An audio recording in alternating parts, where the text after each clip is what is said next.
New York, 38th floor office, early morning. Trader Daniel arrives before everyone else, drops his backpack on the desk, powers on his monitors, and instinctively opens his wallet, a daily ritual. Instead of his balance, a red banner flashes, "Liquidity service unavailable." He blinks, assuming it's a glitch, refreshes the page. His balance is gone. Dozens of his coins show status, frozen. A minute later, other monitors across the floor light up, and every screen shows the same thing. Red freeze alerts. Security cameras capture the first wave of panic. This isn't a bug.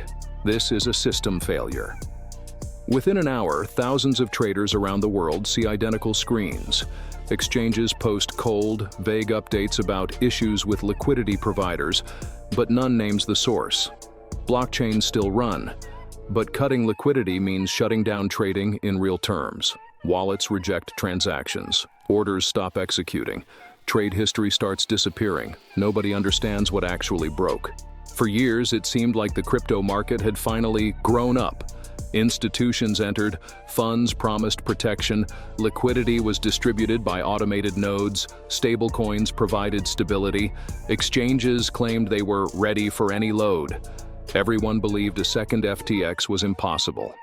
By December 2025, it felt like the market had crossed the point of no return and become safe. It was an illusion. Back in the summer of 2025, several former employees of a major liquidity provider warned journalists, "You have no idea how many hidden hubs the entire market depends on." They hinted that a handful of companies control most of the liquidity, nodes are unevenly distributed, regulators can pressure operators, and some stablecoin reserves are overstated. Nobody paid attention. Most assumed they were just bitter insiders. Technical reports that later leaked to the press show this. 3 hours before the mass freeze, one of the key liquidity hubs stopped responding.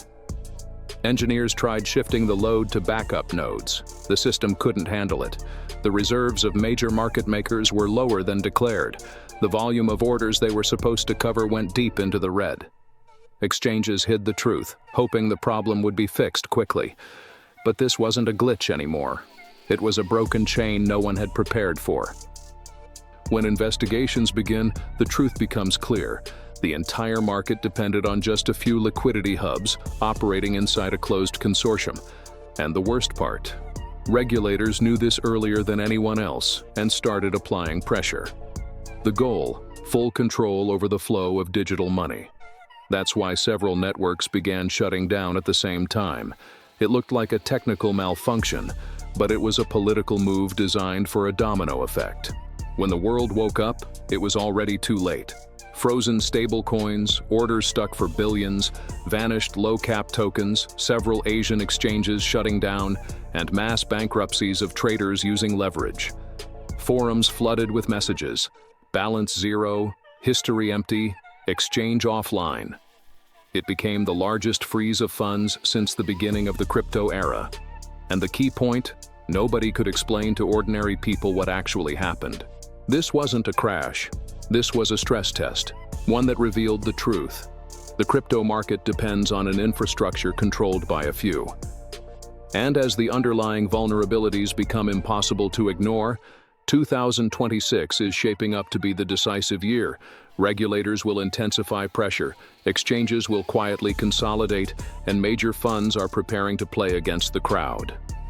In the next films, we'll break down who really controls liquidity hubs, which stablecoins are at risk, why algorithmic tokens are being prepared for a comeback, and which chains could shut the market down overnight.